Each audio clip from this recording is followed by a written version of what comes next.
Welcome back to our daily news update, bringing you the latest headlines from around the world. Now let's begin. Country boys will survive woke warriors. The same fools who are fake mad over Aldean's song were probably silent while cities burned. The coexist crowd is at it again, and they're coming for country music. Turns out good old-fashioned American values like God, family and country are no bueno for the tolerant wokesters. Add in a politically conservative white boy and now you have contrived antics and an epic temper tantrum. Unless you've been living under a rock, by now you know the woke warriors' latest target is country megastar Jason Aldean. With screams of racism, their favorite ism, they leveled their rage at his music video, "Try That in a Small Town." Never mind the song makes zero references to race, cue your shocked face. But that's just a minor detail that celebrities, bottom feeders in the Twitterverse and their cohorts in the media can't concern themselves with. They're like a bunch of guppies in a fish tank lurking around ready to suck up and spit out the next fake ism or phobe that drops in their tank. Not only does Aldean's song not mention race, it literally speaks out against violent crime in our country. Something everyone could get behind once upon a time. Sucker punch somebody on a sidewalk, carjack an old lady at a red light, pull a gun on the owner of a liquor store. Ya think it's cool? Well, act a fool if ya like, cuss out a cop, spit in his face, stomp on the flag and light it up. Yeah, ya think you're tough.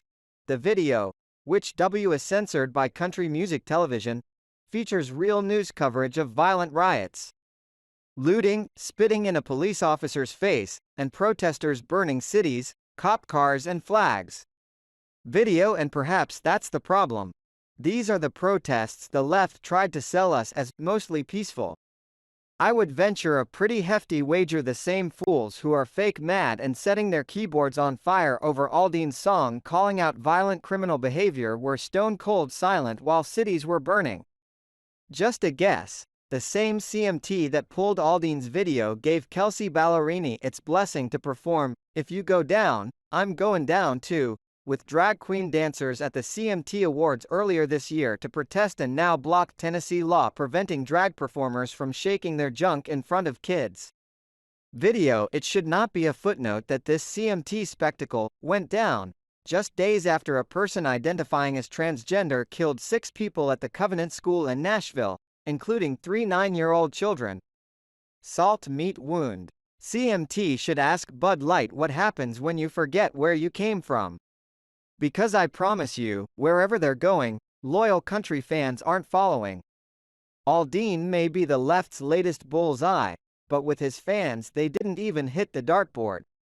After CMT flipped its audience, the bird, "Try That in a Small Town," flew to #1 on the iTunes chart.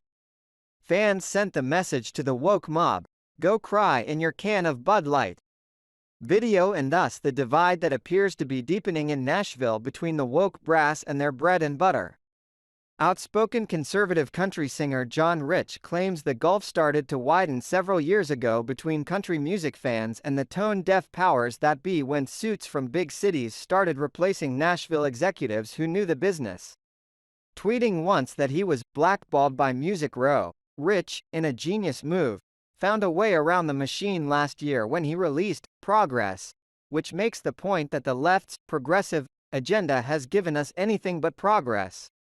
He knew nobody in Nashville would want to release the song uncensored, so he skipped the industry chain of command and released it on Truth Social and Rumble, where free speech is celebrated. Video. The result, he immediately shot to #1 on iTunes, unseating the likes of Billie Eilish and Lizzo. With all the streaming choices today, Aldean and any other conservative country singer has options. The woke machine no longer holds all the cards. The people who buy the music do, and they're speaking up. They're calling bull on all the idiocy. The week before they set their sights on Aldean, the wokesters unsuccessfully tried a takedown of Luke Combs for his cover of Tracy Chapman's "Fast Car." Video. The Washington Post and the Black Opry were hyper-focused on race and gender. Because everything comes back to race and gender with the left. Chapman is black and queer and Combs is a white dude, so, according to their logic, Him covering her song naturally showed she could never succeed in country music, or some ridiculousness. Fans didn't buy it. The cover topped the country charts and introduced Tracy Chapman to a whole new generation, who are no doubt downloading her original. Video Chapman reacted by saying, "I never expected to find myself on the country charts. But I'm honored to be there. I'm happy for Luke and his success and grateful that new fans have found and embraced Fast Car. I've been a country music fan my entire life. The music app on my phone is almost exclusively country. I've been to Jason Aldean's bar on Lower Broadway in Nashville at least 4 times, and I have tickets to his Highway Desperado concert this summer. And there are millions of people just like me." The screeching keyboard warriors and soapbox celebrities mock our values. Have a flair for the dramatic, and think we care for a pretentious glass of their opinion. They can go pound sand. The fans continue to speak. Whether it's Jason Aldean, John Rich, Luke Combs or others, Hank Jr. said it best. A country boy can survive. Subscribe to my YouTube news channel now. Providing accurate and reliable information on the latest hot events. Join the community for exchanging opinions and learning from each other. Hit the subscribe button and turn on notifications to never miss out on the latest videos. Let's explore the world of information together.